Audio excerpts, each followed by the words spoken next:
현직 국회의원인 무소속 윤미향 의원이 친북단체인 제1본조선인 총연합회 조총련이 주도한 관동대 지진 조선일 학살 추모식에 참석한 것을 두고 정치권에 파장이 일고 있습니다. 지난 1일 일본 도쿄 요코하미초 공원에서 열린 이 행사에는 허종만 조총련 의장, 박구호 제1부의장 등 조총련 지도부들이 참석한 가운데 고덕우 조총련 도쿄본부 위원장은 추도사에서 우리 정부를 남조선 괴뢰도당이라고 표현한 것으로 알려졌는데요. 4일 이도훈 대통령실 대변인에 따르면 윤석열 대통령이 수석 비서관 회의에서 자유민주주의 국채를 흔들고 파괴하려는 반국가 행위에 대해 정치 진영에 관계없이 모든 국민과 함께 단호하게 대응해야 한다고 말한 것으로 전해졌습니다. 이는 윤 의원을 겨냥한 발언으로 풀이되는데요.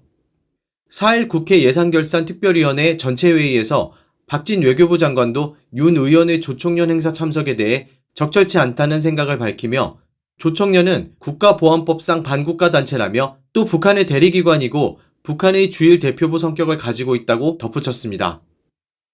김영호 통일부 장관도 윤 의원의 이번 방일에 대해 현행법 위반이라고 지적하며 윤 의원은 조총련 행사 참석과 관련해 통일부에 사전 접촉 신고를 한 바 없다고 밝혔습니다.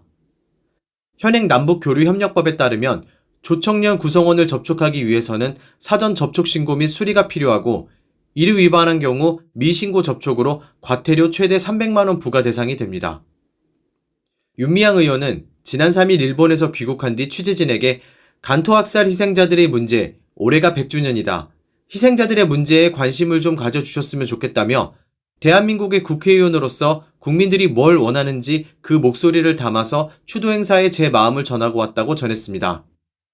이어 자신의 SNS를 통해 일본 정부는 지금까지 국가 책임을 회피하고 있다며 하지만 윤석열 정부는 피해자 동의 없는 제3자 변제, 굴욕적인 강제동원 협상안을 추진하며 급기야 일본을 안보와 경제의 협력 파트너라고 추켜 세우고 있다고 주장했는데요.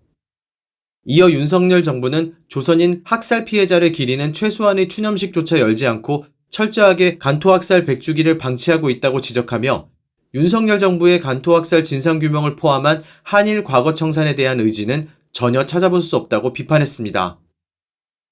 한편 여당은 4일 윤 의원을 향해 국회의원직은 물론 대한민국 국민 자격조차 없다고 성토했습니다.